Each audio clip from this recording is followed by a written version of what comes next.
বাংলাদেশ থেকে যারা সৌদি আরবে আইবেন তাদের উদ্দেশ্যে একটা কথাই কমু, বেশি কইতাম না ভাই, সাপ্লাই ভিসার কোনো সময় আইন না।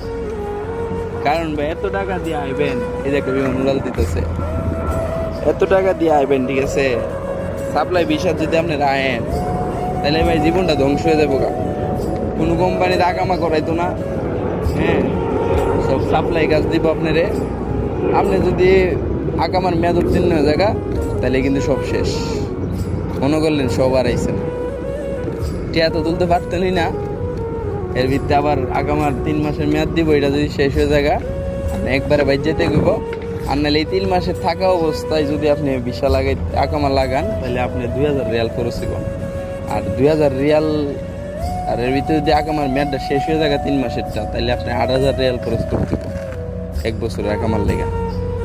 তো এর লেগে কই ভাই, সাপ্লাই ভিসাতে দয়া করে আইবেন না, ঠিক আছে। কোম্পানির বিষয় কিনা 100% শিওর হয়ে আইবেন, আপনার লেগে ভালো হইব। আর কোম্পানির বিষয় বুঝবেন কিভাবে, কোম্পানির বিষয়তে আপনার চুক্তিপত্র থাকবো। এই যে আমার গাড়ি আয় পড়ছে জায়গা, কোম্পানি যেটা কইতাম নিছিলাম, কোম্পানির বিষয়তে চুক্তিপত্র থাকবো। আর হইল গিয়ে আপনার